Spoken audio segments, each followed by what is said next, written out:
Me now, Brian Claypool, a criminal defense attorney. So, Brian, what Matt was just talking about, these so-called freak-offs, these were no secret. So he'd been openly bragging about these wild parties. You know, there's like sex parties, and it looks like, you know, there were probably lots of other things going on there, too. But he was bragging about this for, what, a couple of decades. Watch. This is what you need to do. Women, beautiful women. We need alcohols. Right. Alcohols. Right. Not just one alcohol. Alcohols. Right. Just Plurals. different blend. You need Blends. the ladies, you need the booze. Right. Got to right. keep them there. Right. You need locks on the doors. Okay, this is sounding kind of dangerous now. It's a little kinky, but yeah, you know. yeah. Brian, that was creepy, but what took the Fed so long to do something?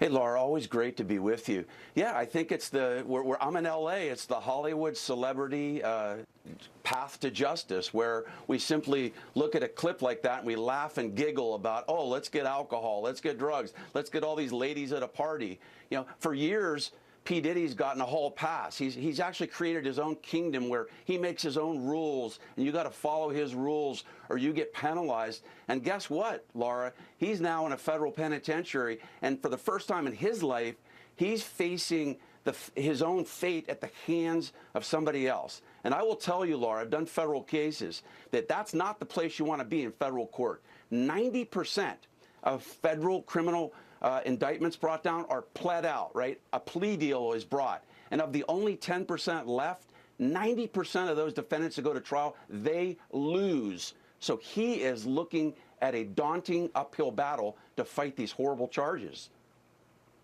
Now, Brian, one of the DHS agents involved in this raid on his Miami mansion described what he saw inside the house, saying that, in my opinion, he's as bad as Epstein. These women are young, either barely legal or barely illegal. Brian, this sounds like he was a monster.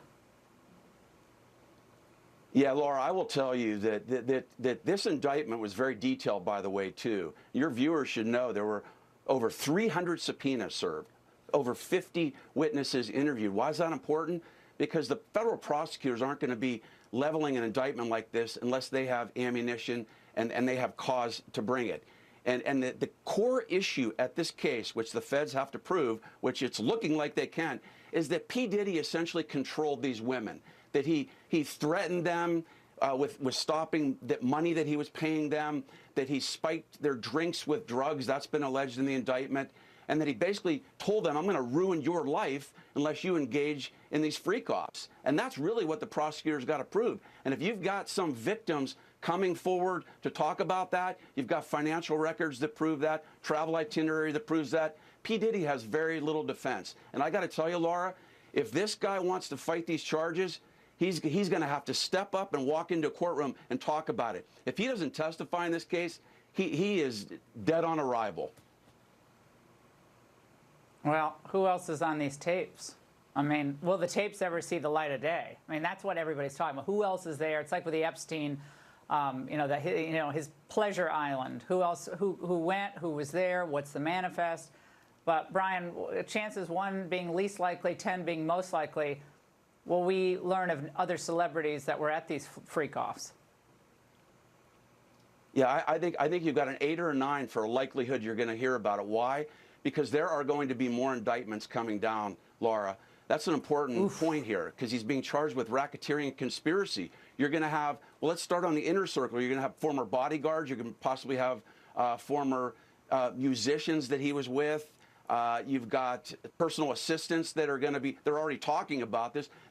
Some of those are likely to be charged. And then guess what? If you've got some music moguls that are sending women over to these alleged freak-offs, then you've got some top people that are going to start crumbling too, because they're all part of what's called this criminal enterprise. All right, Brian, always great to see you. Thank you so much.